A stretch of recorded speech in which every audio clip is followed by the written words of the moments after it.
Boa noite a todos. É com grande prazer, com grande alegria que o programa Universidade Livre da Academia Mineira de Letras realiza essa sessão sobre a literatura em Freud, conferência de Ana Cecília Carvalho, que nos honra e nos alegre com a sua presença. Seja sempre muito bem-vinda a esta casa, Ana. O programa Universidade Livre e também o programa Casa da Palavra são responsáveis por oferecer gratuitamente ao público da cidade uma programação cultural que julga relevante, interessante, sempre de forma gratuita. Eu sempre faço um convite a que todos visitem o nosso site e sigam as nossas notícias nas redes sociais, porque, afinal, esta é a missão desta casa, fundada em 1909 e transferida para Belo Horizonte em 1915. Ela nasceu em Juiz de Fora e foi transferida para Belo Horizonte em 1915. Esta é a missão dessa casa, partilhar conhecimento, enfim, produzir reflexão, crítica, num ambiente de boa convivência, fraterna convivência.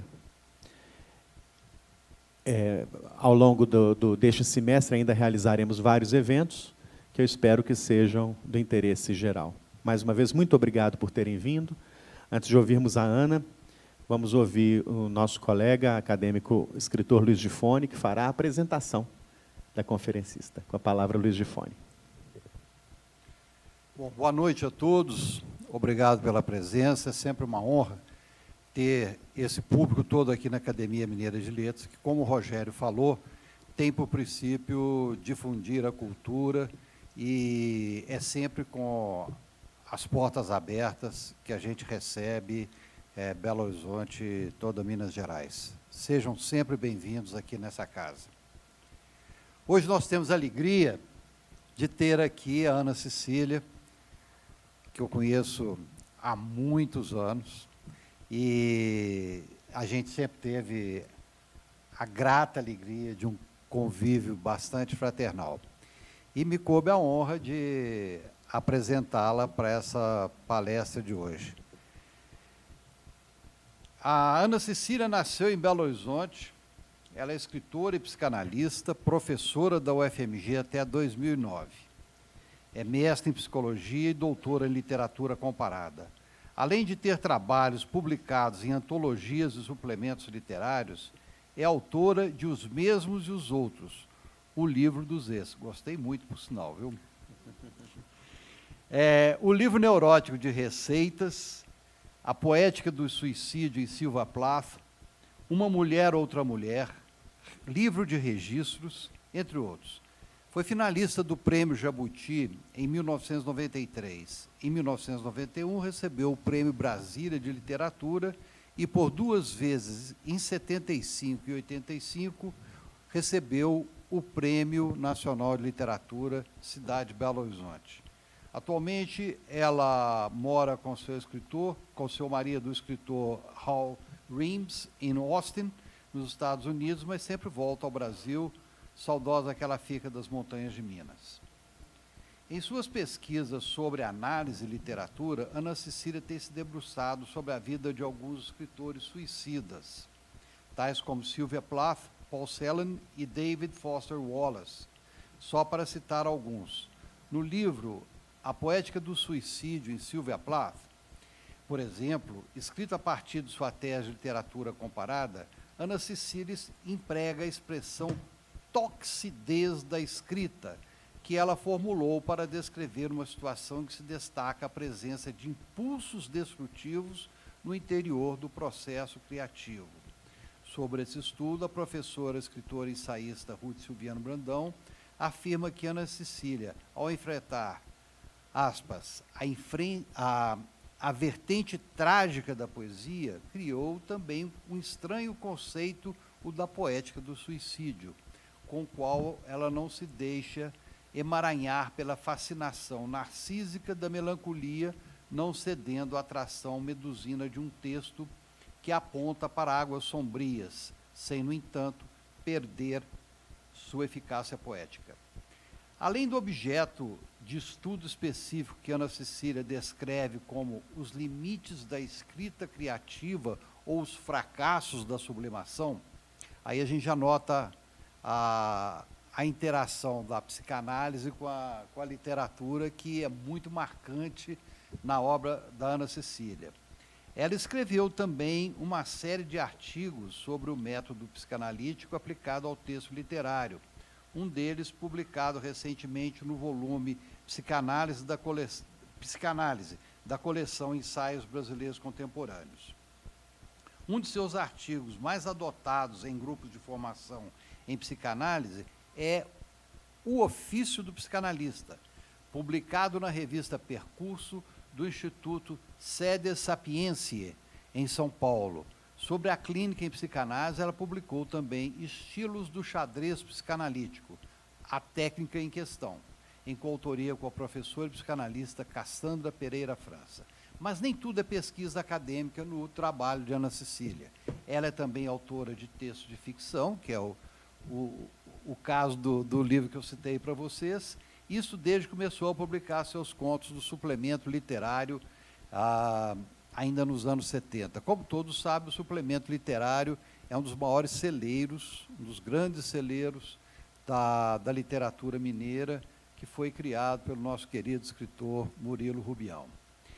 Ana Cecília, escritora várias vezes premiada em concursos nacionais de literatura, além de participar de várias antologias de contos, publicou trilha sonora para O Capitão no Sonho, livro de registros, Uma Mulher, Outra Mulher, e o livro neurótico de receitas.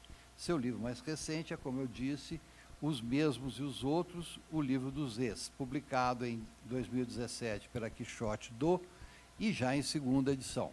Parece que até veio outra terceira edição aí, pelo que eu vi lá fora.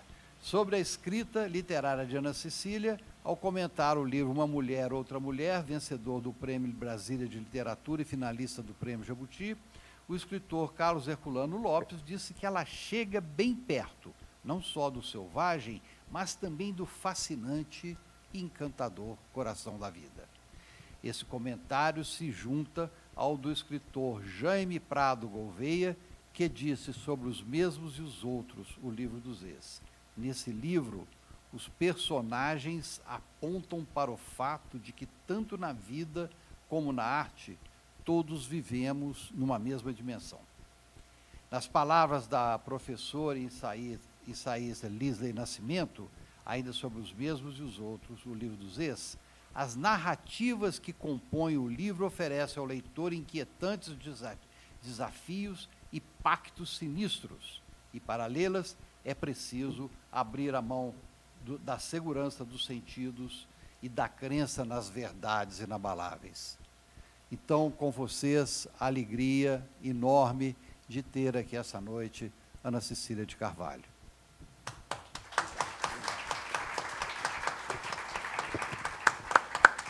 Boa noite a todos. Eu queria, Ana, te interrompendo rapidamente, só registrar com grande alegria para nós a presença das professoras Márcia Marques de Moraes, Lisley Nascimento, benfeitoras desta casa, e da deputada estadual Marília Campos, que aqui se encontra. Muito obrigado e me desculpe esta grosseria de interrompê-la. Grosseria de nada. Puxa vida, fico muito honrada, muito júbilo para mim ter a presença dessas pessoas todas queridas. Eu agradeço a presença de todo mundo, e especialmente a Lisley, coordenadora do Núcleo de Estudos Judaicos da UFMG, Inês Rabelo, cadê Inês? Não sei se está aqui. Está viajando. Flávia Queiroz, pelo convite para vir lhes falar aqui hoje, como parte do projeto Casa das Palavras, da Academia de Letras. É um convite que muito me honra, fico muito feliz de estar aqui. Eu agradeço o apoio dos meus queridos editores, da Quixote Mais Do, e também ao Luiz Gifone, que, não sei se vocês sabem, ainda está sob os efeitos do jet lag, para vir falar aqui comigo hoje. Agradeço a sua presença, Rogério, muito obrigada. Há mais ou menos um ano, um pouco mais, a Lisley Nascimento me convidou para fazer uma palestra no Núcleo de Estudos Judaicos. Inicialmente, ela seria dentro do campus da UFMG, sobre o tema da literatura em Freud. Isso, né, Lisley, a gente estava pensando seria uma série de conversas sobre pensadores de origem judaica e o que eles contribuíram, né, para a humanidade. Não, Freud era um deles. Aconteceu que, como eu passo a maior parte do tempo nos Estados Unidos, começou a ficar difícil a gente conciliar uma data para essa palestra. E a verdade é que eu me aproveitei dessa distância para ficar protelando. E protelei o quanto eu pude, até que isso aí é vício de psicanalista, que psicanalista tem esse cacoete, a gente começa a se perguntar o que isso quer dizer, porque não é o meu padrão, eu não sou de ficar protelando as coisas. Então, eu tive que sentar para pensar o que estava acontecendo, e entendi que essa protelação revelava a minha hesitação, por que não dizer o meu temor, diante de um assunto tão vasto e nem por isso pouco discutido. E então eu falei, apelando, né, Lisley? Eu não sei calcular a quantidade imensa de trabalhos que foram escritos num século sobre psicanálise e literatura.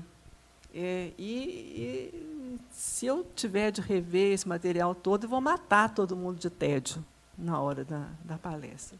Eu já estava a ponto de desistir do convite, e quando a Lisley me apresentou um argumento imbatível, desses que só um bom orientador de pesquisa sabe fazer. Ela disse mais ou menos assim: ora, Ana Cecília, tudo já se falou, muito já se falou sobre esse assunto, mas não do modo que você poderia abordá-lo. E então, eu perguntei, que modo é esse, hein, Lisa? E ela disse, somente como uma escritora que é também psicanalista, ou seja, uma psicanalista que transita entre a psicanálise e a escrita de ficção poderia fazer. Então, ela me venceu na base desse argumento. Então, estou aqui hoje para apresentar para vocês o que resultou da sedução contida no desafio da Lisley. Aí aconteceu uma outra coisa. Quando eu estava terminando de alinhavar a primeira versão dessa palestra, eu troquei umas ideias com um querido amigo. E, nessa conversa, ele, muito calmamente, Lisley e eu o conhecemos como o melhor fazedor de café do mundo, dando uma xícara para cá, outra xícara para lá, me disse que ele tem um hábito que é tentar imaginar como foi que a mente de Freud, antes de inventar a psicanálise, costumava responder ao material que ele estava escutando. Uma dessas coisas que o meu amigo logo entendeu foi que ele deveria rever a definição que ele próprio tinha de literatura.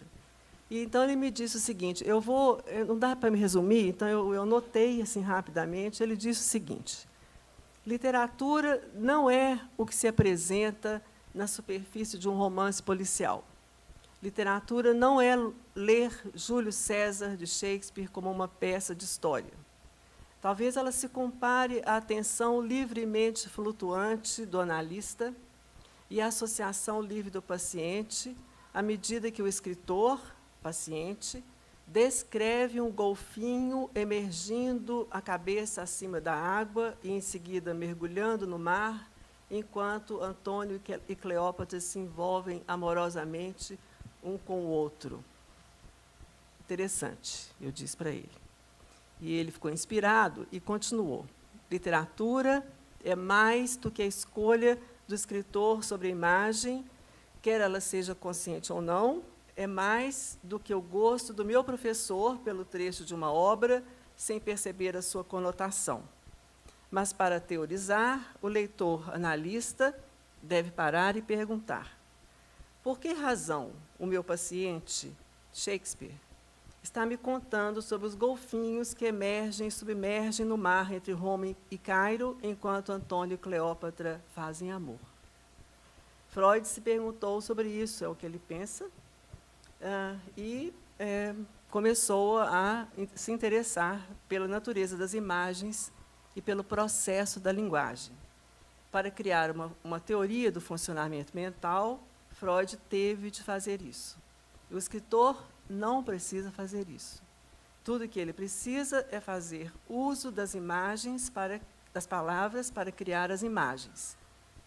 Não é tarefa do escritor ter de decifrar o processo que cria as imagens e tece o texto. Eu fiquei muito surpresa com essa comparação, e ele então me contou, nessa mesma conversa, que uma vez encontrou um artigo intitulado "Por que os psicólogos clínicos não se tornam bons romancistas?" É uma pergunta. Mas ele me confessou que não leu. Isso porque ele suspeitava que o argumento usado no artigo era mais ou menos esse. Psicólogos e psicanalistas analisam, e porque analisam, fazem com que o paciente se torne consciente dos significados.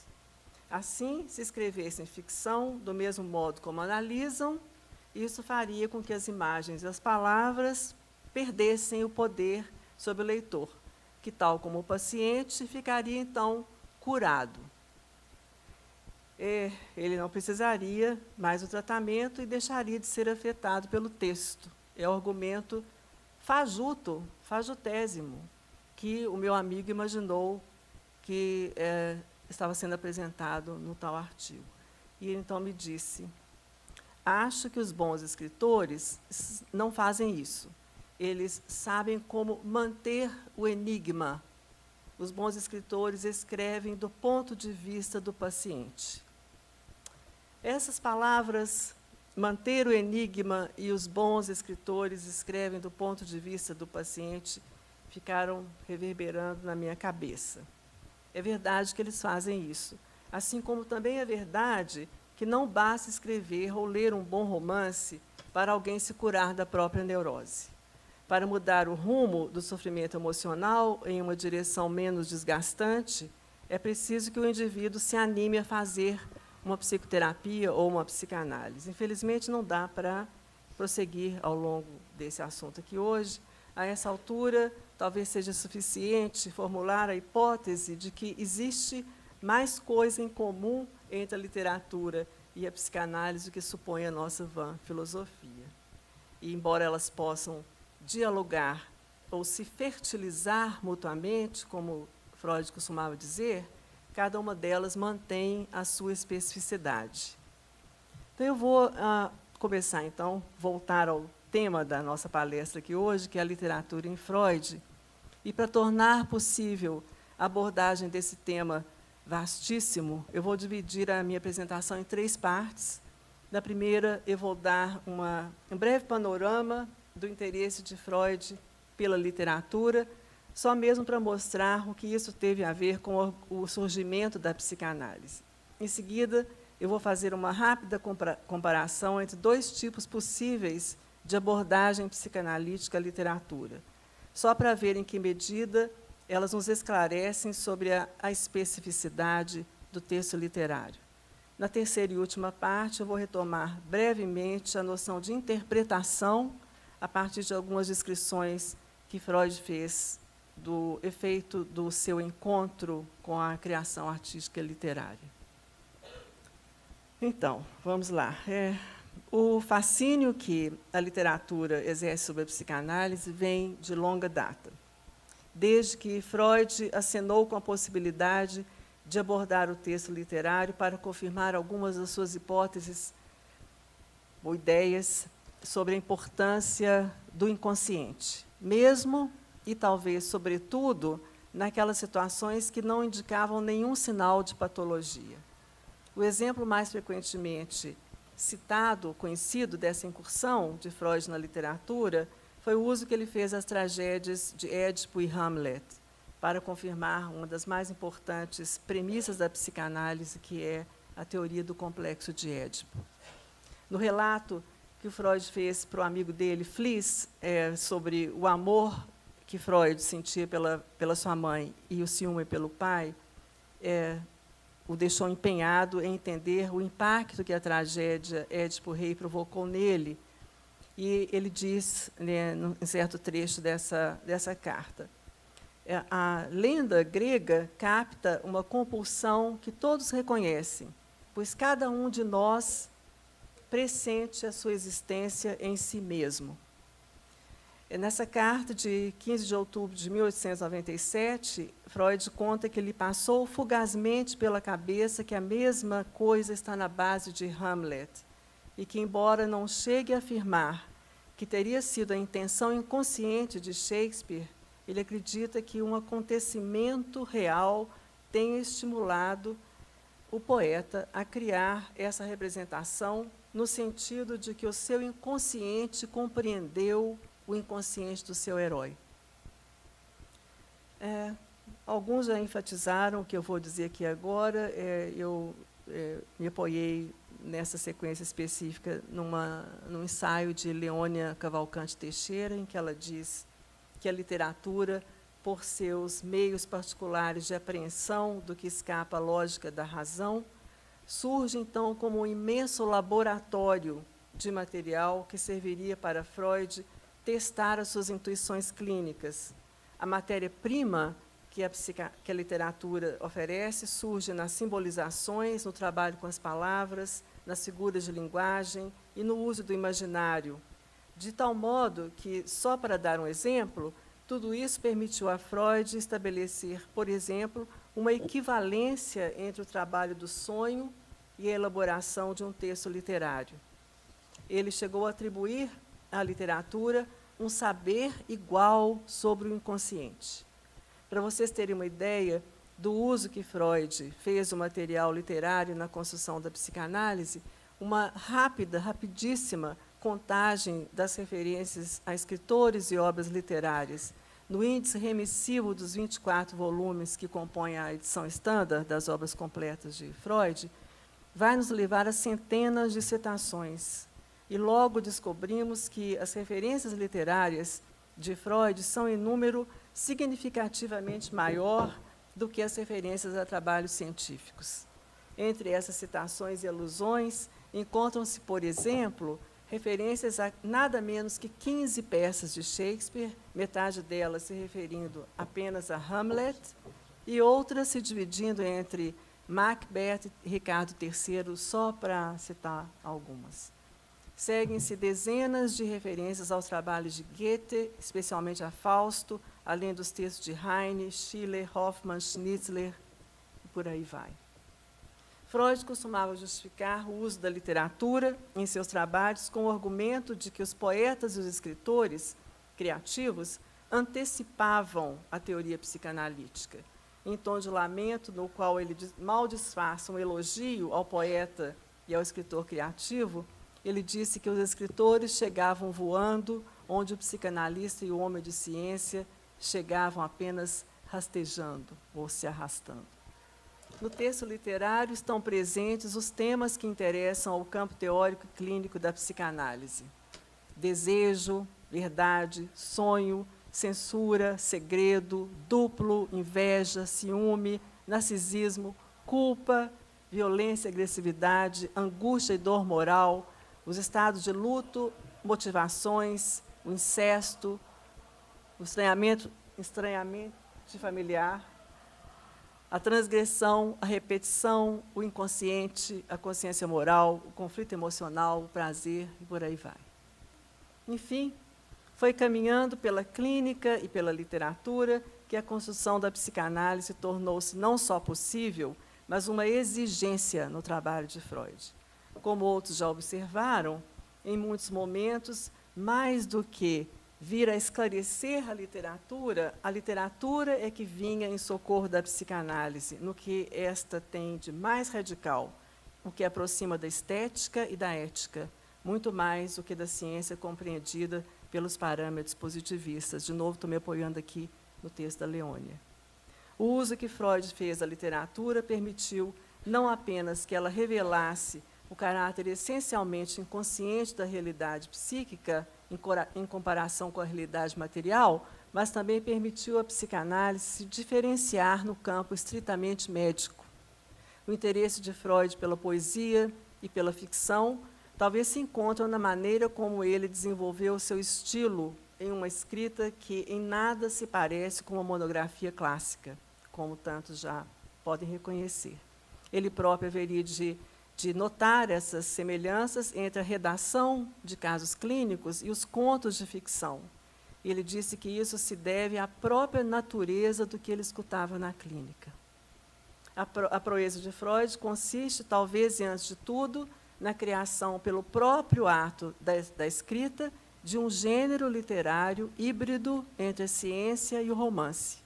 A ficcionalidade surge como uma característica sem a qual a psicanálise não existiria, pois sem ela, como ingrediente primordial na mudança de olhar, Freud não teria ultrapassado os rígidos e hegemônicos limites de seu campo profissional de origem, que era a medicina.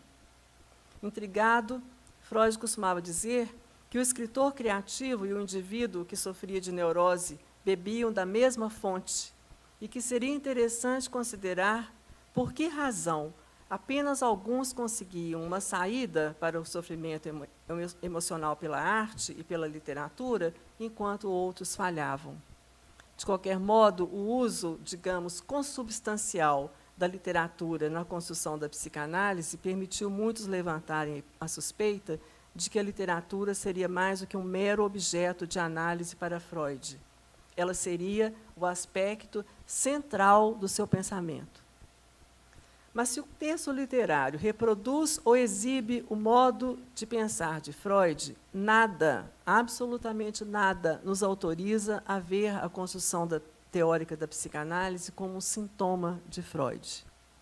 Se assim fosse, as principais premissas que sustentam a psicanálise e a tornaram eficiente do ponto de vista clínico e também pertinente quando seu olhar se volta para os fenômenos culturais, sociais, políticos, artísticos e literários, não se manteriam com a efetividade e a pertinência que tem já há mais de um século. Feita essa brevíssima retomada, apenas para lembrar o papel que a literatura teve sobre a formação, a construção da psicanálise, eu vou passar ao segundo ponto que mencionei no início, para destacar alguns dos impasses que aparecem na abordagem psicanalítica ao texto literário e que talvez estejam ligados à dificuldade para se estabelecer a sutilíssima distinção entre a criação literária e as outras formações originadas no inconsciente. Embora alguns resistam a essa ideia, é preciso dizê-lo, e vou dizê-lo com toda ênfase.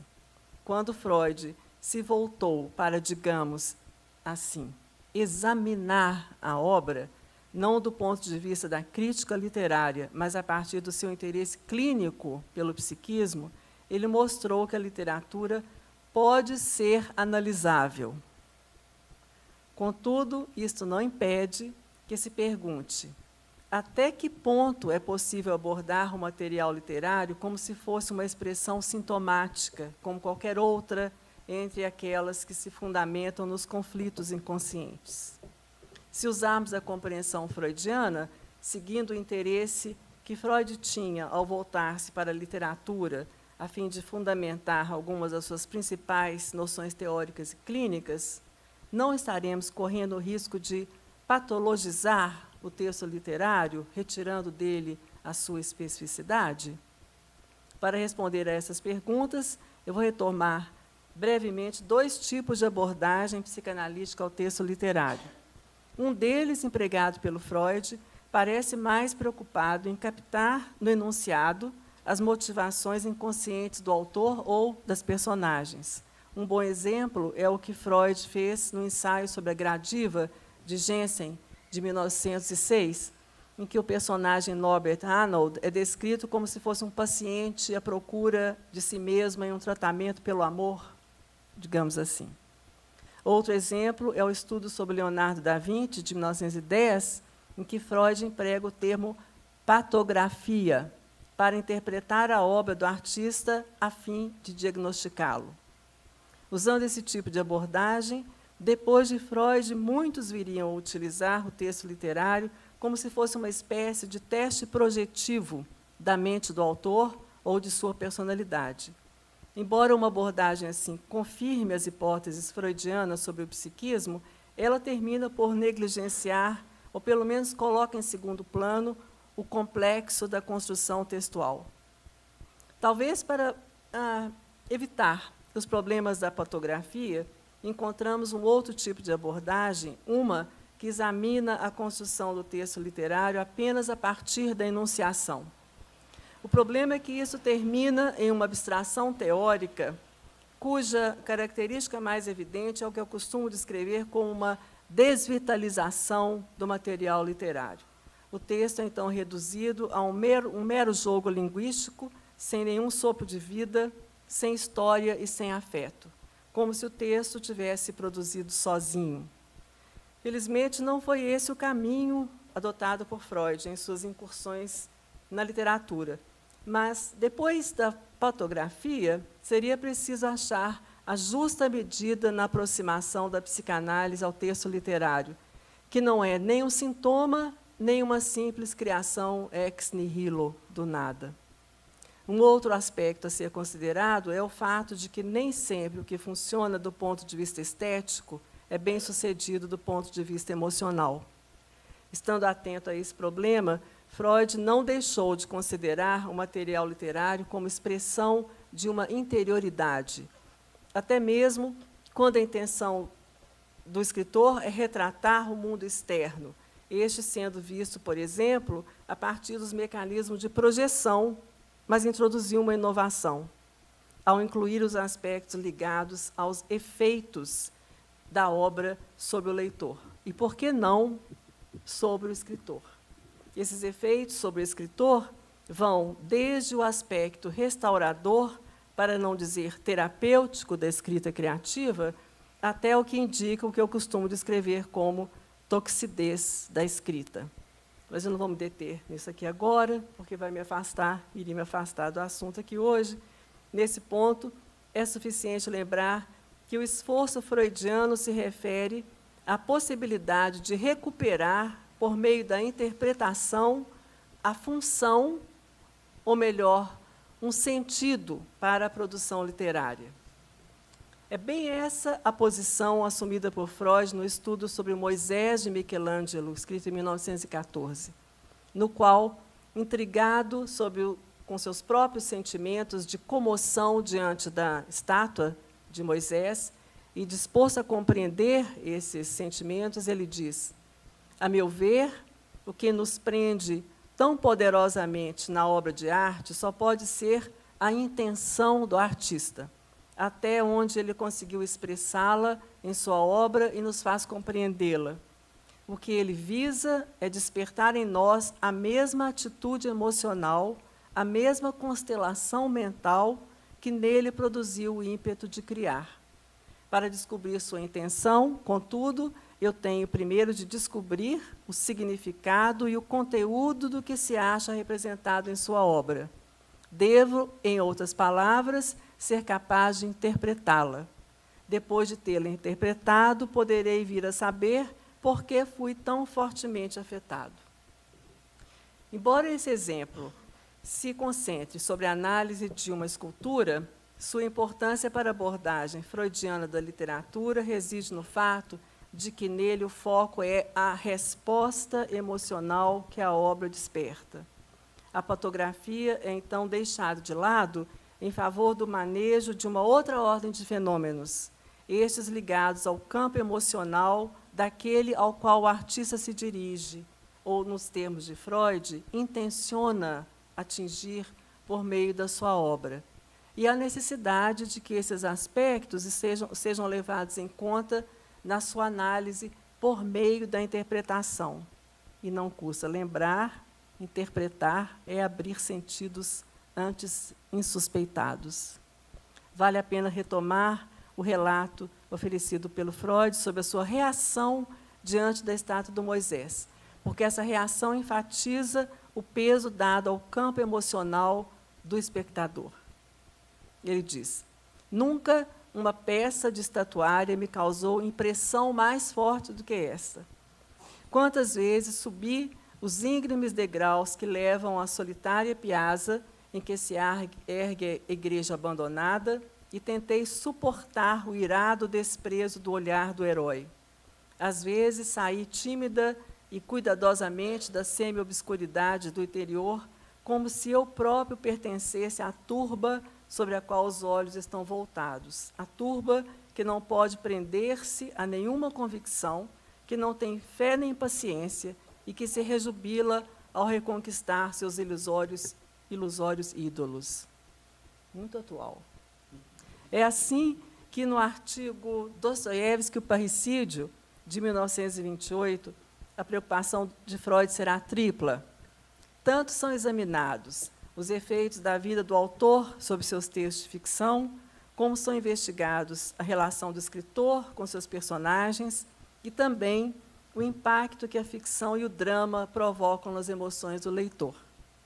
No enigma do processo criativo, esse último aspecto é o elemento que, sendo responsável pela atração irresistível que a literatura desperta em Freud, haverá de revelar a sua especificidade em meio às outras produções originadas nos conflitos inconscientes da vida mental. Essa contínua mobilização de efeitos no leitor é aquilo do qual nem sempre se dá conta nas análises dos textos literários, mesmo nas críticas apoiadas na psicanálise. A capacidade que um texto literário tem de afetar o leitor continua sendo o elemento que permite à psicanálise, desde Freud, se manter fiel aos seus princípios, sem perder de vista a especificidade do objeto que ele pretende analisar.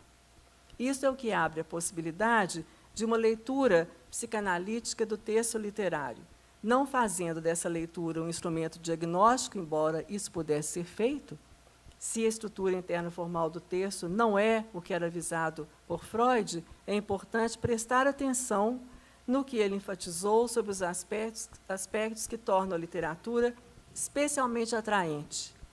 É o trabalho de transformação efetuado no registro simbólico, do qual faz parte o texto literário, que torna possível ao escritor criativo ingressar em uma rede abrangente de compartilhamento intersubjetivo e, por que não dizer, social, de conflitos e desejos que, de outro modo, permaneceriam inapreensíveis, encerrados dentro dos limites da inarticulação, da repetição e da mesmice. No artigo sobre o Moisés de Michelangelo, Freud ainda reflete pela última vez. Entendo que isso não pode ser simplesmente uma questão de compreensão intelectual. O que o artista visa é despertar a mesma atitude emocional, a mesma constelação mental que nele produziu o ímpeto de criar. E pergunta, por que a intenção do artista não poderia ser comunicada e compreendida em palavras, como qualquer fato da vida mental? Para Freud, se é preciso apostar que a psicanálise poderia responder à indagação que eu acabei de fazer, na citação acima, é porque ela mostra que o material literário é a expressão efetiva das intenções inconscientes ou pré-conscientes do escritor, intenções que encontraram uma via de expressão por meio do trabalho de transformação, quer dizer, da colocação em forma acessível e compartilhável do material que se encontra na fonte da criação literária.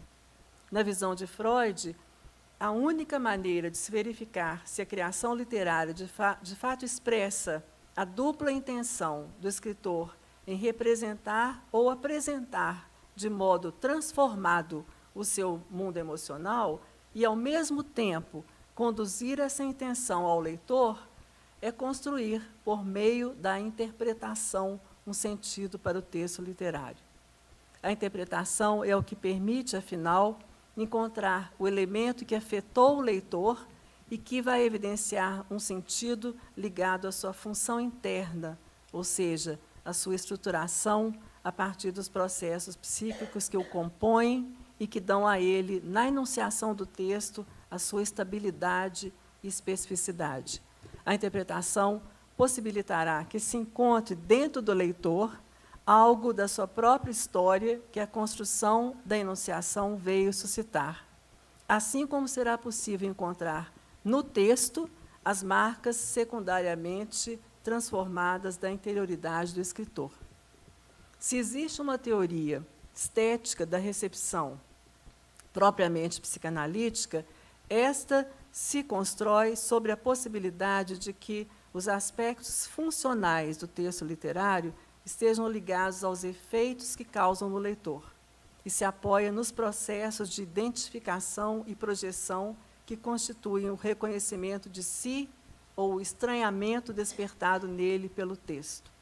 O que é mais difícil de ver é que, ao enfatizar as motivações do escritor do mesmo modo que o campo emocional despertado no leitor, Freud, na verdade, estava apontando para uma outra ordem de problemas. O uso controlado do campo emocional do analista, que na situação da análise é regido pelo que a gente chama de regra da abstinência, deveria sofrer algum grau de modificação no que se refere à análise do texto literário.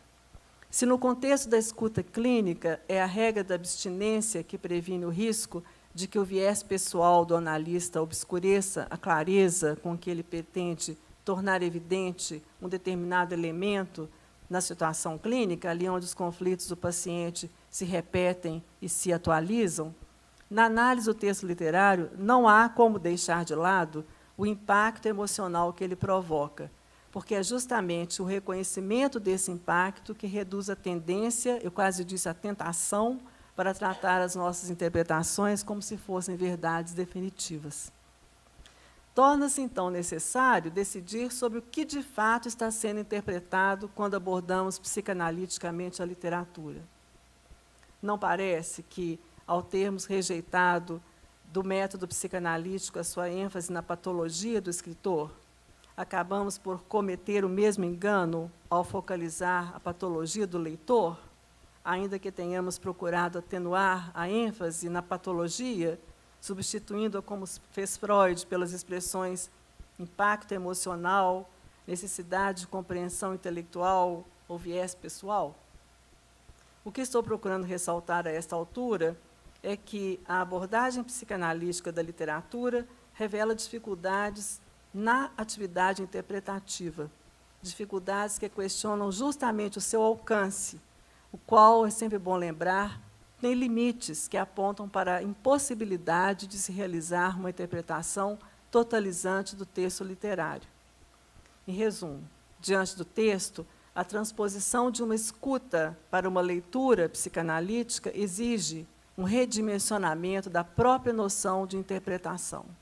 Isso porque não se pode perder de vista que o crítico que se apoia na psicanálise deve conservar o caráter flutuante que define a sua escuta e abrir mão de qualquer pretensão de efetuar uma tradução por meio de algo como, por exemplo, um dicionário de símbolos literários. Felizmente, não existe tal selvageria.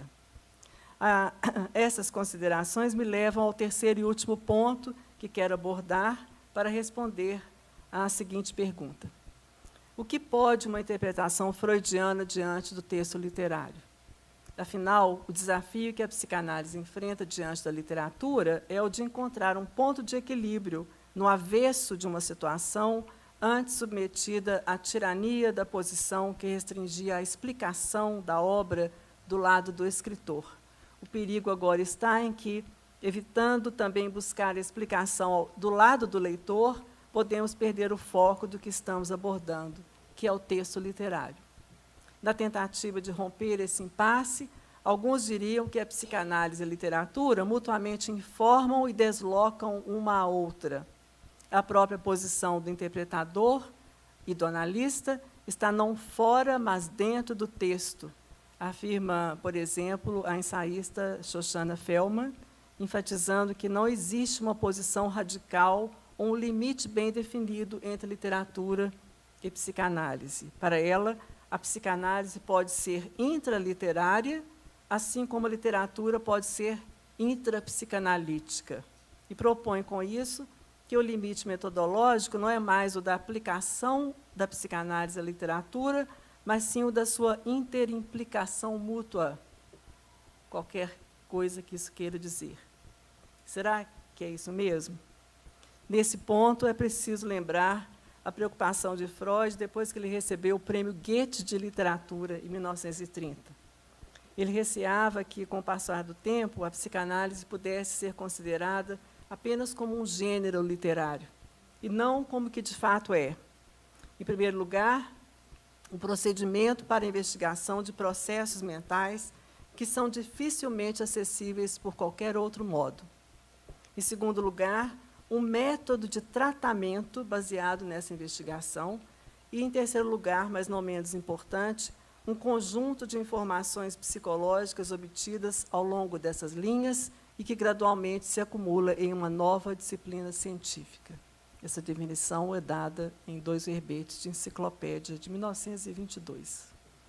Essas 3 características definem a psicanálise em um campo próprio, com seus próprios objetivos e ferramentas conceituais, e a situam em relação a outros campos com os quais ela dialoga ou que interpelam, tal como faz a literatura.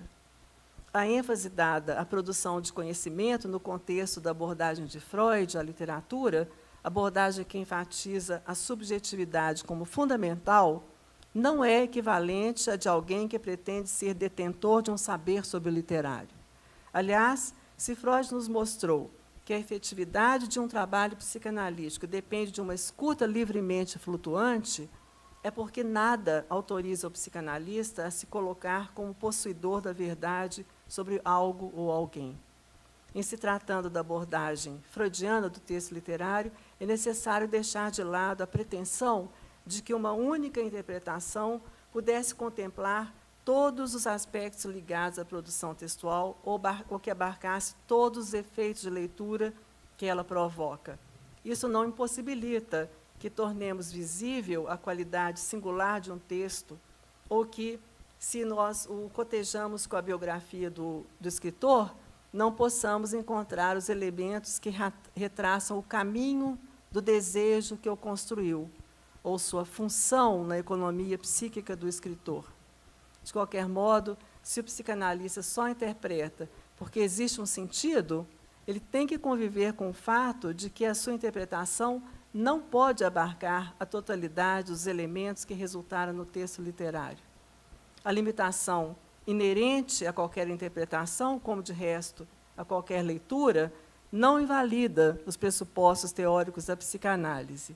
A questão é que, como tudo se passa no reino da linguagem, já não estamos mais no campo da exatidão, sendo o método psicanalítico definido pela errância e pela incerteza, como muitos já afirmaram.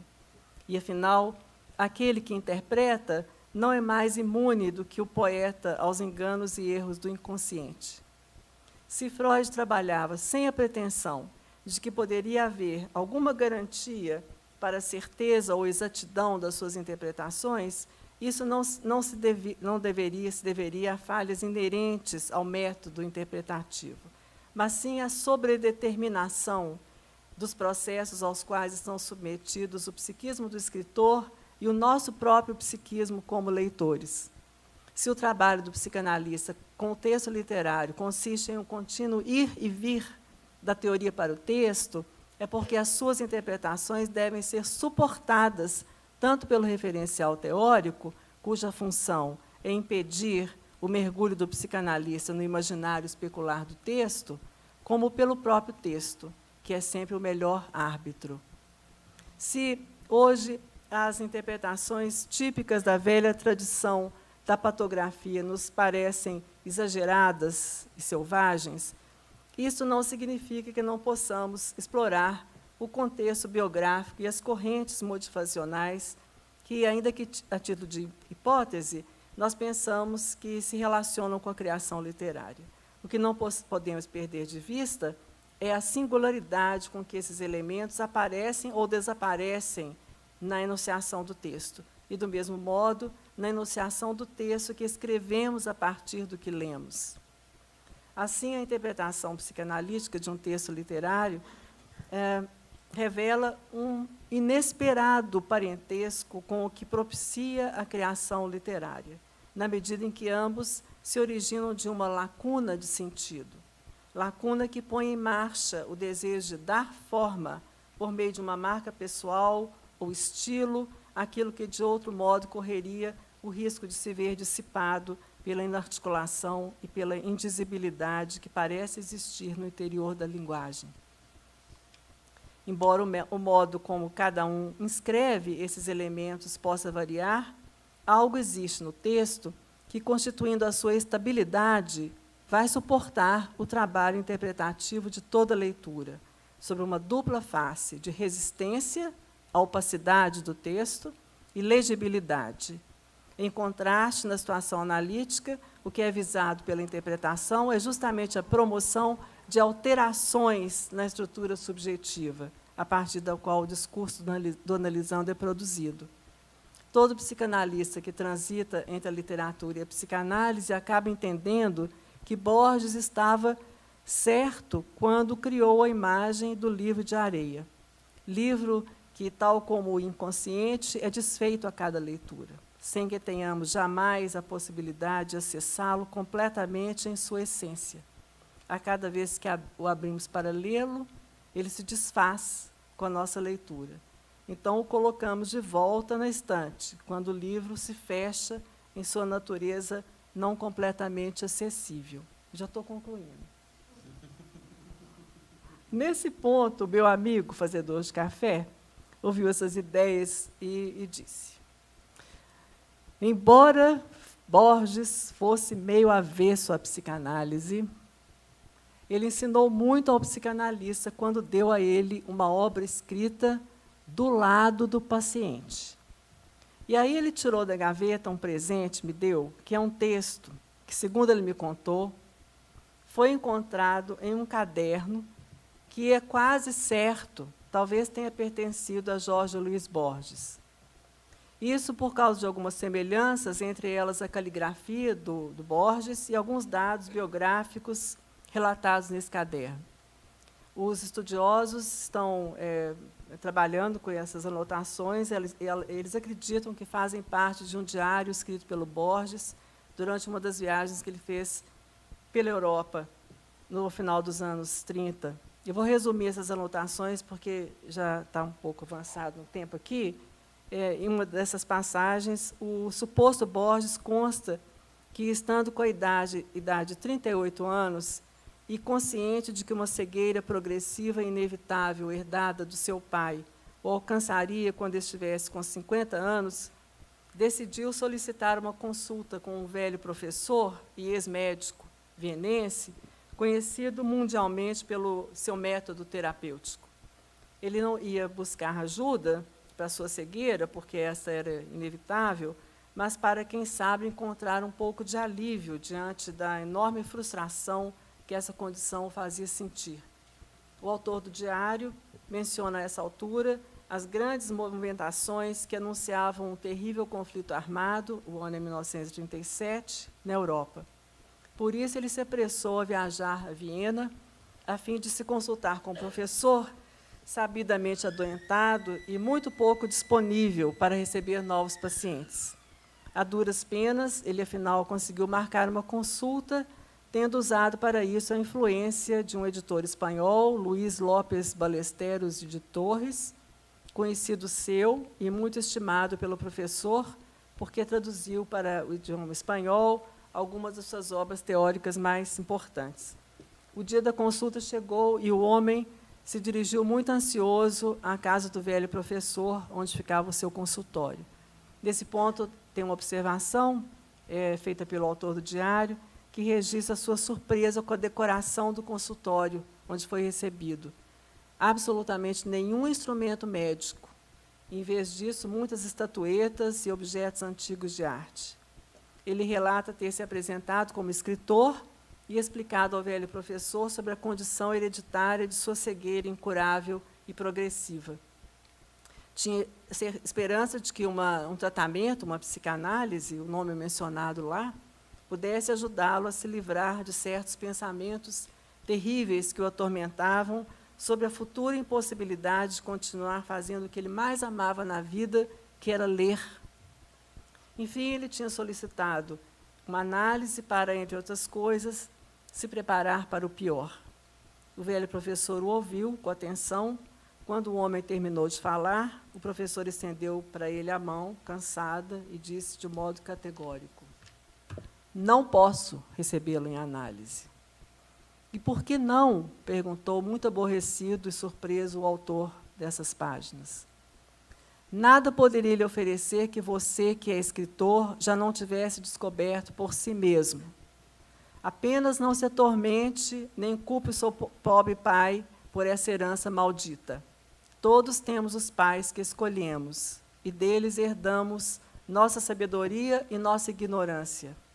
E, afinal, a visão é algo que podemos sempre perder, mesmo quando a possuímos. Eu diria mesmo que devemos perdê-la. Da minha parte, há muito a desistir de ver e prefiro escutar.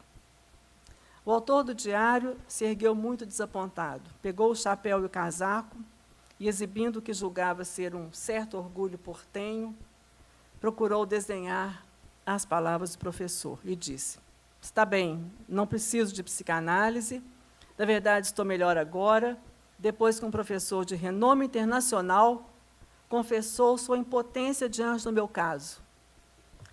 Fique sentado, disse energicamente o velho professor. Não acabei ainda. Se o senhor se sente melhor com o que pensa sobre mim, não me incomodo. Agora, anote aí no seu caderno o que vou lhe dizer. O autor do diário se sentou obediente e intrigado e fez as seguintes anotações, recuperadas com o cuidado e o critério dos estudiosos de Borges. Édipo e o enigma. Quadrúpede na aurora, alto no dia, e com 3 pés errando pelo vão âmbito do entardecer. Assim via a eterna esfinge ao inconstante irmão.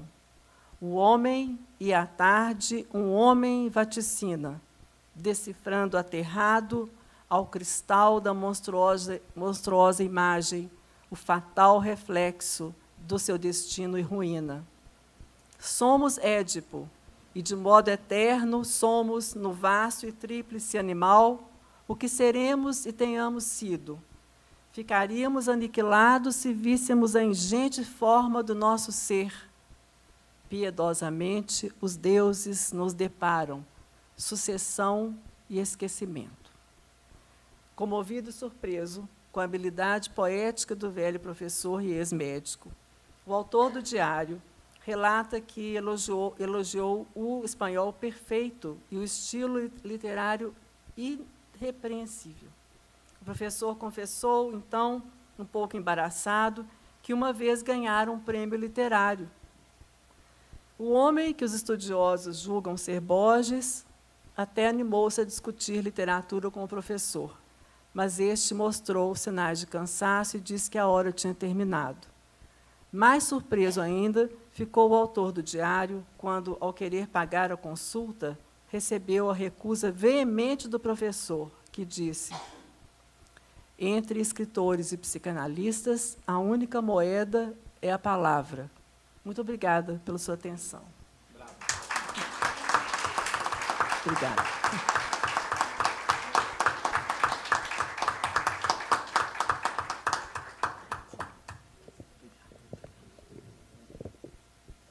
Muito bem, depois dessa bela fala da professora Ana Cecília, nós franqueamos a palavra ao público que quiser fazer perguntas, quiser interagir com a professora.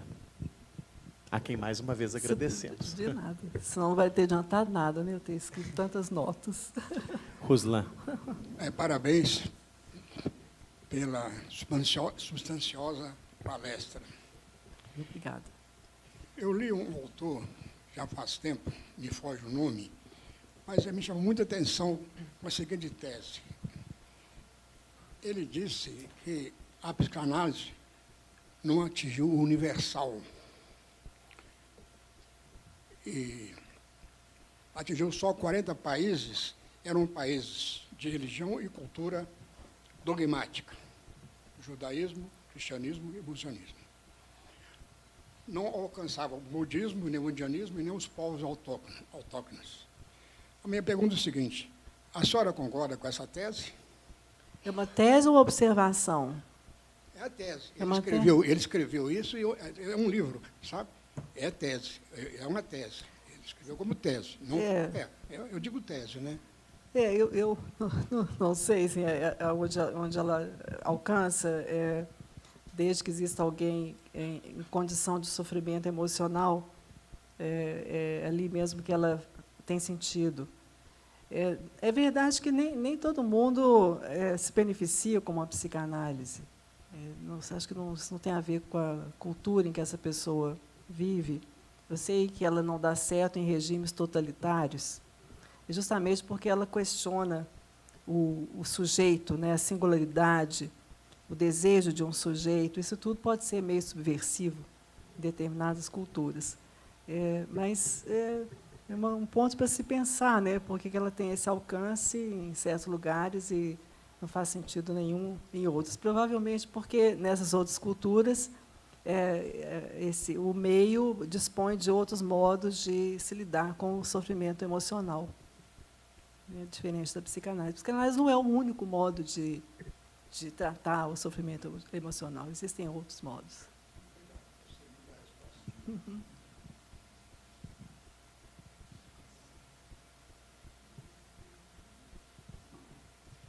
Ou comentários, observações.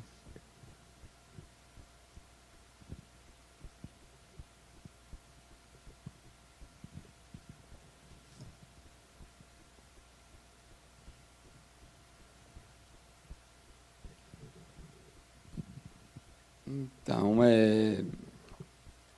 palestra muito interessante e, na minha humildade intelectual, com a minha extrema admiração pelo que foi produzido e ofertado para todos nós que viemos a essa palestra, eu me sinto honrado. E, enquanto se passava o que foi palestrado, eu fiquei me indagando se minha questão foi uma aberração, que me desculpem a plateia, mas pela complexidade dessa teoria, eu realmente me sinto audacioso em trazer, né, externalizando que a leitura da produção literária para pessoas em privação de liberdade, que tipo de efeito isso teria? A gente poderia pensar que, para essas pessoas que estão em privação de liberdade, se a prática da leitura retroagiria sobre eles numa equivalência de uma análise, ou se isso, de modo geral, não seria possível, ou se seria possível pensar em um planejamento e numa breve escuta para aconselhamento. Ficou compreendida a pergunta? Sim, compreendi. Sim, interessante. Né? Se a leitura, para aqueles que se encontram privados da liberdade, né, por uma razão ou por outra, se ela faria, às vezes, de um tratamento psicanalítico. Não é isso que você está... Né? Sim e não. Sim, porque poderia, né, fazer com que esse indivíduo, que está isolado, né, com a sua movimentação restrita, seu campo social está relativamente limitado, ele poderia ter no livro um interlocutor imaginário, eu imagino. Sim, nesse sentido, mas não no sentido de que a análise exige uma resposta daquele a quem você se dirige. Nunca é uma resposta que te agrada. Geralmente, essa resposta é meio frustrante. Você é convidado a construir a sua própria resposta. Mas a análise, como tal, ela se processa sob coordenadas bastante definidas. Né? Não basta você só se dirigir, né, como esse sujeito lendo um texto ao livro. Então, é preciso que de lá alguém responda. Mas acho interessantíssima essa ideia, e eu sou daquelas que pensam que a gente não caminha nem um passo se nos for impedido o acesso à leitura. É assim que a gente começa a pensar, indagar e se situar no mundo. Ela, nesse sentido, ela pode ser terapêutica, ela pode também construir um sujeito, né, nas suas indagações, mas ela não substitui, a leitura não substitui o que é oferecido no tratamento psicológico. Regis Gonçalves. A palestra foi muito enriquecedora, sem dúvida nenhuma, e trouxe uma série de informações e me propus também especialmente uma indagação. Eu senti que faltou uma referência a um conceito psicanalítico e queria ver se ele se encaixa na sua análise, que é o conceito de sublimação. Sabe? Quer dizer, o escritor se sublimando na sua obra, no seu trabalho, no seu texto. Então, Regis, esse nome, ele foi trabalhado numa das N versões desse texto, e eu acabei optando por deletá-lo. A sublimação, ou a teoria da sublimação, né, é realmente a teoria inventada pelo Freud para dar conta ou descrever o processo criativo. O problema da sublimação é que ela acaba nos obrigando, da teoria da sublimação, é que ela acaba nos obrigando a dessacralizar a arte do terreno mais ou menos intocado, onde nós a colocamos. E ela mostra, tem várias, não tem um texto em que Freud sistematizou tudo o que ele pensava sobre a sublimação. Você tem que sair catando na obra dele momentos em que ele fala sobre a sublimação, mas você vê, desde o início, ele meio que inquieto com o fato de que a sublimação não segura as pontas para todo mundo.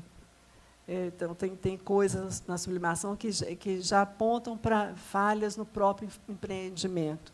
Se a gente pode pensar no caráter libertador ou terapêutico da arte, existe até essa expressão, arte-terapia, né? O fato é de que, nesse texto do início da elaboração teórica freudiana, ele já está se perguntando sobre isso e chega a dizer, assim, mais ou menos assim, de modo inquieto, que engraçado, quanto mais se sublima, mais se adoece. O texto chama a moral sexual civilizada e doença nervosa moderna. Então, ele está intrigado com isso, que a sublimação exige um tanto de repressão para dar conta, né, da criação literária artística, mas é ali mesmo que as coisas se alojam do ponto de vista do sofrimento emocional.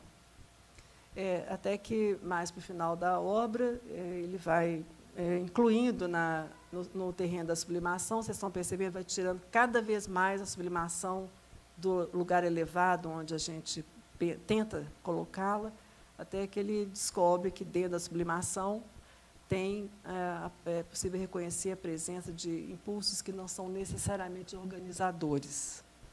Ele chama esses impulsos de impulsos destrutivos, ou impulsos de morte. Isso é muito impressionante, você encontra isso lá, mas ele termina por tirar da sublimação, da obra de arte, qualquer ilusão que a gente possa ter de que ela seria o guardião, assim, o último recurso diferente do sofrimento emocional. É possível encontrar na arte, né, no texto criativo, na produção literária, elementos que vêm contar do sofrimento emocional que levou o sujeito a criar. Mas a gente se recusa a isso, né, igual o diabo foge da cruz, pensando que, pelo menos, a obra de arte, o texto literário, poderiam representar alguma coisa que fosse assim, descontaminada de tudo quanto é processo esquisito dentro da cabeça da gente. Infelizmente, Não é assim. Mas você bem lembrado, Regis, mas só para te tranquilizar, eu optei por nem enveredar pela teoria da sublimação. Isso aí seria outra coisa, mas é uma boa teoria essa. Branca. Branca, Maria de Paula.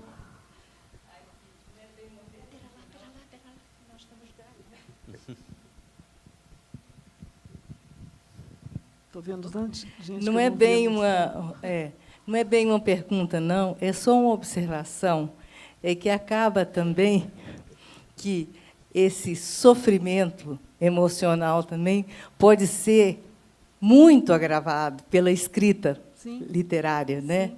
Pela criação. Sim. Quer dizer, você acaba tornando muito mais agudo esse Sim. sofrimento. Sim. Nem todo mundo suporta. Isso. Então, Isso. muita gente passa pela rama ou simplesmente abandona Claro. a trajetória, É, porque é difícil cutucar na ferida, né? É. Botar o dedo lá dentro, remoer, etc. E depois ter a ilusão, igual você falou, que você resolveu alguma coisa. Que às vezes não resolve, né? Isso mesmo, é. Adoece mais. Para muitos, sim, né? O projeto literário de alguns autores que eu andei pesquisando mostra isso mesmo. Assim, se a escrita é uma saída, ela não é o abrigo. Não é a solução. Ela é uma saída, mas não é a Não é a solução. solução. Final. Sim, Final, né? E principalmente naqueles cujo projeto literário é comprometido com, alimentado pela fonte do sofrimento, quase sem distância nenhuma. É o que eu chamo de poética, o fracasso da sublimação. Para não dizer fracasso, Foi isso que eu falar entendi. limites da sublimação. Tem limites, sabe? É isso aí. Obrigada. Obrigada Muita pelo- coisa mais a gente obrigado pelo poderia seu- conversar a respeito, né? Mas muito íamos bem ficar lembrado. até final da noite.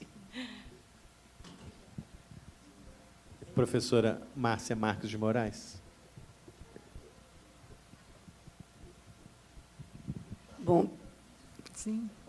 primeiro, Marici, eu quero agradecer, né, essa palestra sua e quero, por curiosidade, pensar numa coisa que é exatamente a forma da sua palestra, porque eu acho que a forma dela acaba repetindo o conteúdo dela, o que me encantou muito.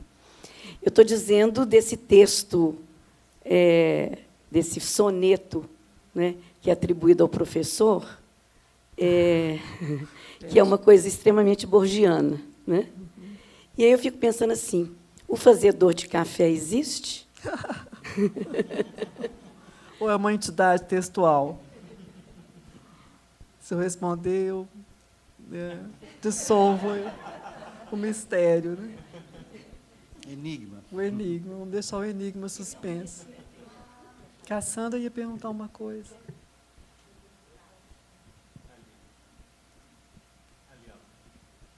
Luciana. A moça ali. Quer levantar a mão, por favor? Quem? Ana, eu queria te parabenizar, né, como sempre, né, trazendo para a gente, né, a delícia das suas palavras. Né? Eu estava querendo te convidar a falar para a gente um pouquinho o que você imagina do futuro dos jovens, né, que não querem mais ler, né, que têm muita preguiça com o texto literário, com o texto psicanalítico. O que a gente poderia antever, né, se Freud estivesse aqui, o que ele diria, talvez, né, diante de toda essa intoxicação eletrônica que está correndo, né, e ocupando o dia a dia dos jovens. O que você imagina que isso daí vai trazer de consequências para a história da psicanálise? A psicanálise vai ter que ser a ver com isso, né, Cassandra? É um fenômeno recente. Então, ela sempre tenta acompanhar o que a cultura traz. e ela vai se revigorando, ela vai se reinventando. Eu falei aqui hoje só de Freud, assim, tem uma série de outros participantes, né, da evolução da psicanálise, então ela não parou. Então, nós vamos ter que nos haver com isso. Do ponto de vista do que isso representa para os sujeitos, eu vejo com muita preocupação, porque o que eu noto, e a gente tem recebido na clínica, né, um certo tipo de jovem, é muito marcado pela precariedade simbólica. E isso não é bom. É desejável que alguém possa usar os meios, né, linguísticos, a linguagem, seja por qual meio for, a representação por desenho, sei lá o quê, para falar do seu sofrimento. Então, toda pobreza do uso simbólico, do uso das simbolizações, é ruim. E aí isso é substituído por doenças psicossomáticas, né, que são a expressão última do corpo diante do que ataca esse sujeito, né, de dentro ou de fora. Então, essa é uma preocupação que eu tenho, do que isso vai representar em termos da limitação do uso simbólico para alguém descrever a sua própria experiência no mundo. Eu estou meio assim, preocupado com isso.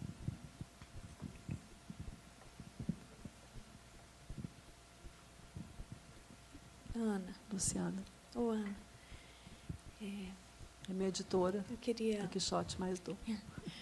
Queria só compartilhar um pouquinho o que eu fiquei pensando. Duas coisas.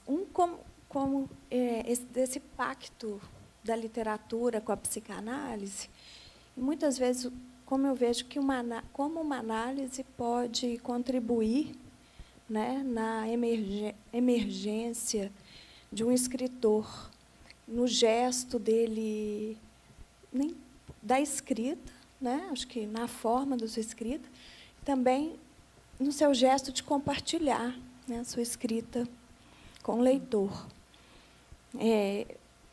Eu vejo isso, sujeitos que, depois de uma análise, né, nem sabia que aquele sujeito escrevia, e ele escreve e se apresenta. Uma coisa que eu também fiquei pensando, de vez em quando eu penso, é uma ressonância do dispositivo do passe com o gesto de editar, sabe? E essa relação do autor com o seu editor, como existe aí não vou dizer espelhamento, mas algo aí que se pode dizer que é parecido, né? O passe como a gente, na Quixote mais dor, lida com autores do primeiro livro, isso fica bem claro. É quase um dispositivo de passe, vamos dizer assim, né? O escritor apresentar o seu primeiro livro. Para quem não conhece essa expressão, o passe, eu também não sei exatamente, não sei se o que eu vou dizer aqui procede, porque eu não sou dessa vertente, né, que criou esse dispositivo. É uma espécie de ritual em que, depois de uma formação em psicanálise, em alguns institutos de psicanálise, o candidato tem que apresentar o resultado do seu trajeto, tanto na teoria como na própria análise, e ele é, então, julgado pelos pares como sendo apto ou não a se tornar um psicanalista. E a Luciana está fazendo, então, essa equivalência do passe, né, como a apresentação da sua experiência relatada por escrito, né, com esse escritor que, pela primeira vez, então, publica o seu livro e se torna um escritor, é reconhecido como um escritor. Mas é mais do que isso, né? Ou junto com isso, não sei se em que grau de importância, ele é reconhecido como um escritor, reconhecido como um analista. É o outro que diz. Não é suficiente dizer eu sou um analista. É preciso de alguém que fale, é mesmo, porque você está preenchendo tais e tais critérios, não é? Então, não é algo, se a escrita é algo que se faz sozinho, assim, alguém está sozinho. Eu, por exemplo, acho horrível quando eu estou escrevendo e alguém vem bisbilhotar pelo ombro, assim. O que você está fazendo? É uma coisa solitária. E eu não quero que ninguém fique me bisbilhotando. Se existe essa necessidade de solidão para criar, é isso, Gifone? Você também isso. Compartilha? Né? Muito bem. Uma chatice alguém. O que você está escrevendo? Se existe essa solidão que para mim é necessária, no momento de entregar isso para o mundo, que é o movimento mais corajoso do mundo, não é? Essa altura você já largou sua timidez para lá há muito tempo, você já entregou, já nem seu é mais, aí tem o reconhecimento de é necessário que alguém de fora diga, isso é publicável. Não é? Precisa ainda de uma porção de revisão, não pensa que está pronto, não. Você acha que tem uma vírgula aqui? Não tem, não. Tem um erro de português aqui, você cai do cavalo. Né? Preciso disso para que, então, você acha que está legível? Ainda não está. Então, tem um trabalho que você precisa de fazer. Quem faz isso, né, é o outro que lê o seu trabalho de fora. Nem todo mundo tem coragem de fazer isso, que é uma pena, né? Passar por isso, passar por essa espécie de passe para ter o seu trabalho publicado. Uma pena, porque tem muitos escritores que estão guardados na gaveta, quando o mundo deveria ter acesso ao que eles produziram. É um ato de coragem, se expor. Pode pensar na equivalência disso com o trabalho de monografia? Que é Pode? feito em faculdade? Claro. Porque lá a pessoa tem que fazer, se não fizer, ela não sai da faculdade. E ela sofre demais para fazer, porque tem tempo marcado. Tem. Qualquer. É o TCC da psicanálise, né? TCC da psicanálise. Tem alguém?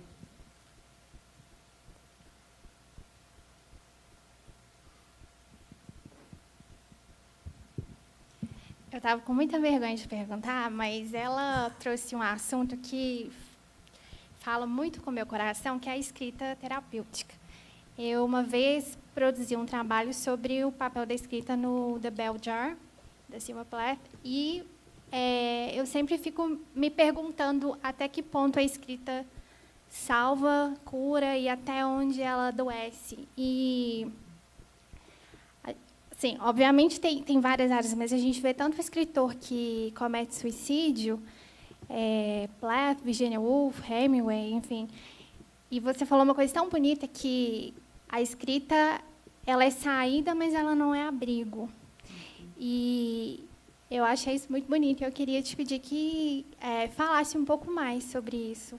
Na verdade, essa descrição, se não me engano, eu encontrei num artigo de um autor cujo sobrenome é Juras, eu não lembro mais. Então, eu adaptei essa formulação. É uma saída, mas não é um abrigo. Você sai de onde está, mas ela não promete nada em termos de solução terapêutica. E isso eu encontrei em alguns escritores. Né? Quando eu fui pesquisar a vida de alguns escritores suicidas, encontrei isso. Mas a última coisa do mundo, sabe, que eu poderia generalizar, é algo desse jeito, assim, porque eles suicidaram, então significa que a escrita não deu conta. Porque cada projeto literário de uma Virginia Woolf, de um Paul Celan, de um David Foster Wallace, etc., etc., cada projeto, cada função, para cada um, a escrita tinha uma função diferente. Eu não generalizo o que eu chamo de limites da escrita, o fracasso, a toxidez da escrita, para todo escritor suicida, não. Mas eu vejo com o maior cuidado. É cacoete de pesquisador, sabe? Não ficar generalizando muito, não. Mas, de qualquer modo, é importante ver em um projeto literário, sobretudo naqueles projetos cujo escritor confessou 500 mil vezes que a escrita tinha uma finalidade terapêutica para ele. Curioso que ele tenha se matado quando ele estava escrevendo tanta coisa interessante, escrevendo pra caramba. Então, aí já é algo que me parece interpelar a teoria da sublimação. Quando os fenômenos interpelam as nossas teorias mais caras e a gente tem que responder. O que é que não deu certo nesse projeto literário, né? Se a gente relaciona, por exemplo, uma escrita de alguém como David Foster Wallace ou com a Sylvia Plath e relaciona isso com o suicídio, justamente quando estava escrevendo tanto donos da sua voz literária, isso aí é razão para se perguntar o que é que aconteceu. Mas, de novo, cada pesquisa dessa vai te levar a razões muito diferentes. Por que funciona para uns e não funciona para outros? Ana, eu não vou deixar de perguntar, mas como o livro está aqui, eu já li, reli, li, né? Estou continuamente lendo. Eu queria, entrando no terreno pessoal, não sei se é legal, se é até válido isso, mas eu queria que você me dissesse como foi esse processo, o processo de criação desse livro. Você tomou droga, você fez...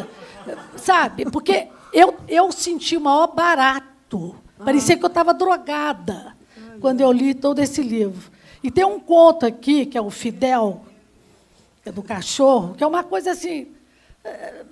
louquíssima, entendeu? Mas é de uma maravilha, é um negócio impressionante. Eu queria que você, se puder, né, explicar se houve alguma coisa diferente para criar esse livro, esses contos aqui. Droga nenhuma. Nada, nada? Você jura por Deus? Não sou disso, não, Madu. Olha, os cafés, né? Mas nem isso, porque na época também estava me dando insônia, então eu parei com o café. Mas é um processo curioso e eu não recomendo para todo mundo, não, sabe?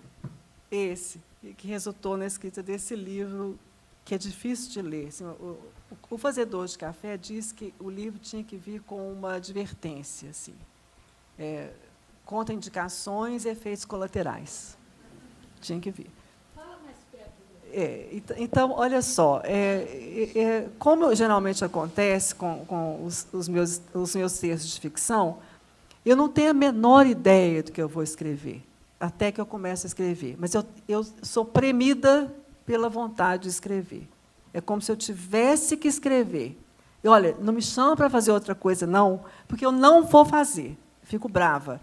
What are your plans for the day? Não quero. Eu quero ficar escrevendo. Eu não sei o quê.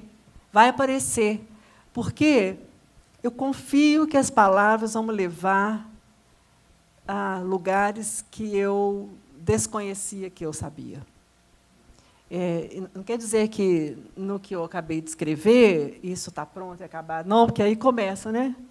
Uma versão, 2 versões, 3 versões, assim, é um inferno. Mas em algum momento da minha vida, eu sinto que eu tenho alguma coisa que eu preciso descobrir pelas palavras escritas.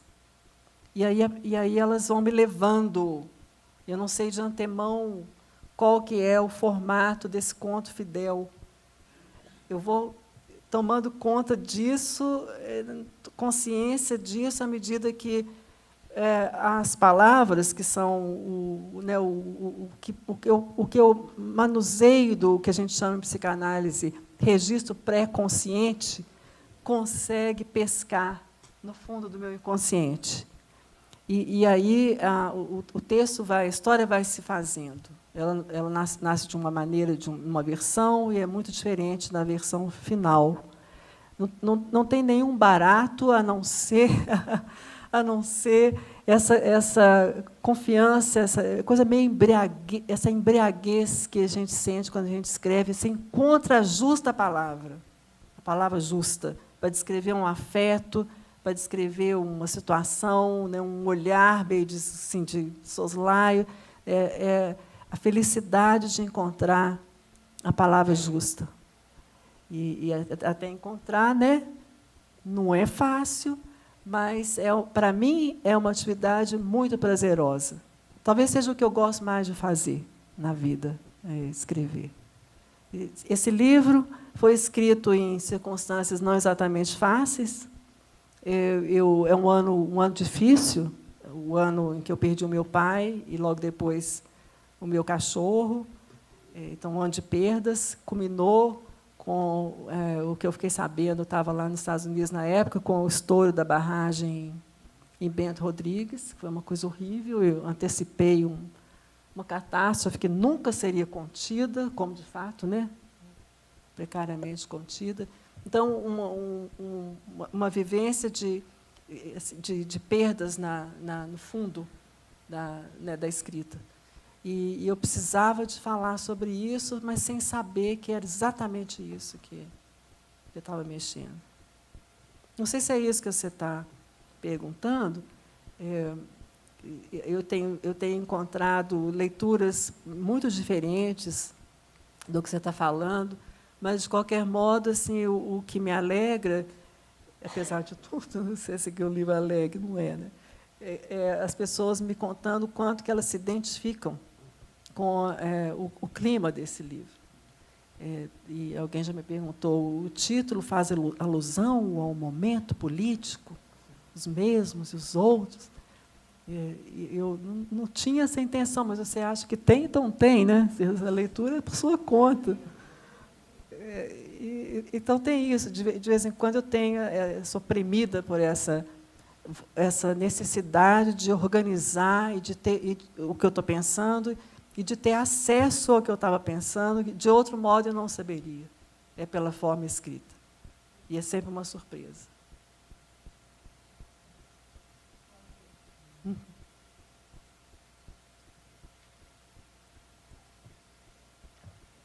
Posso fazer uma perguntinha? Claro.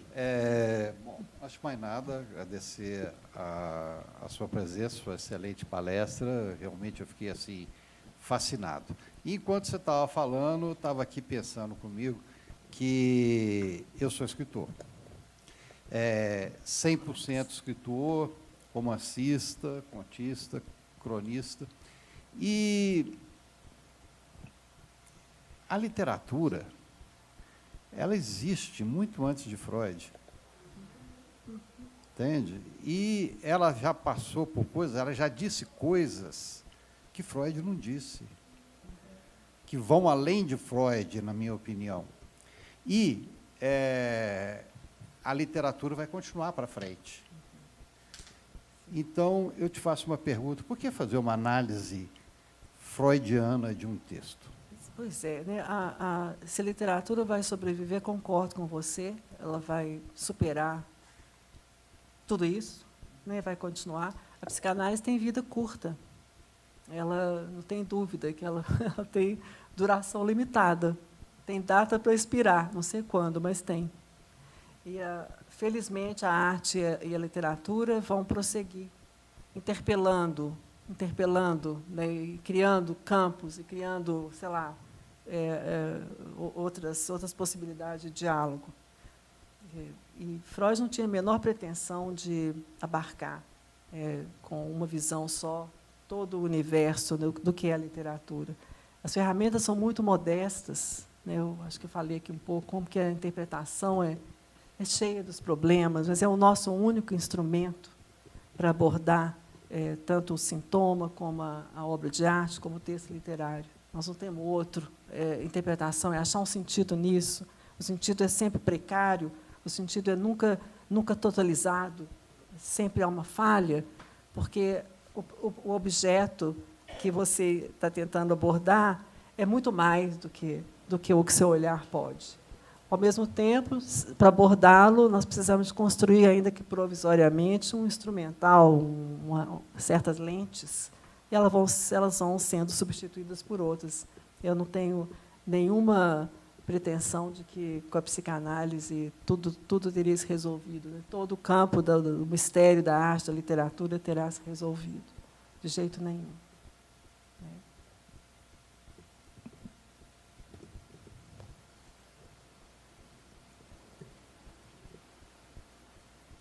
Só queria comentar que uma das coisas que eu achei mais interessantes na palestra foi quando você falou que o seu amigo disse que a literatura é produzida do ponto de vista do paciente e não do psicanalista. Sim.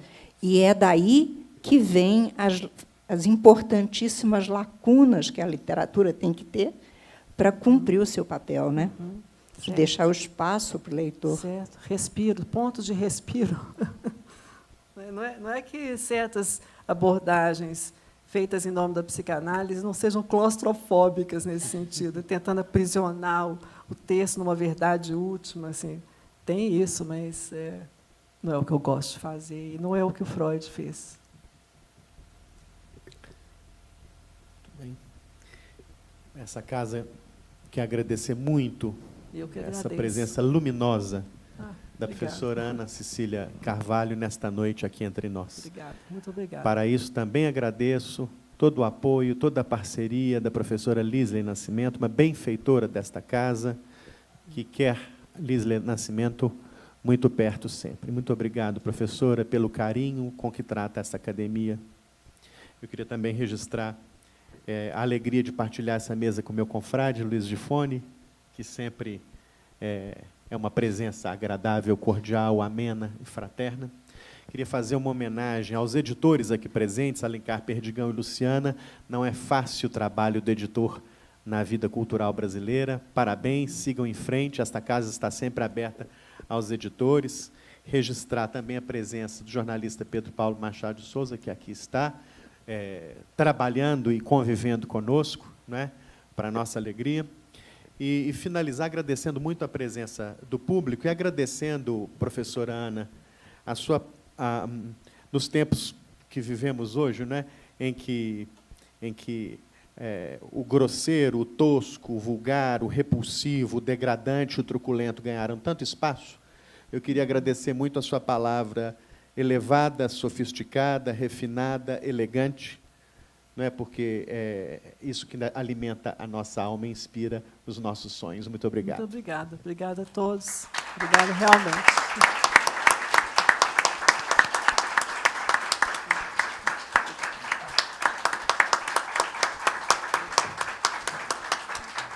Parabéns, querida. Muito Venham legal. sempre. Obrigado.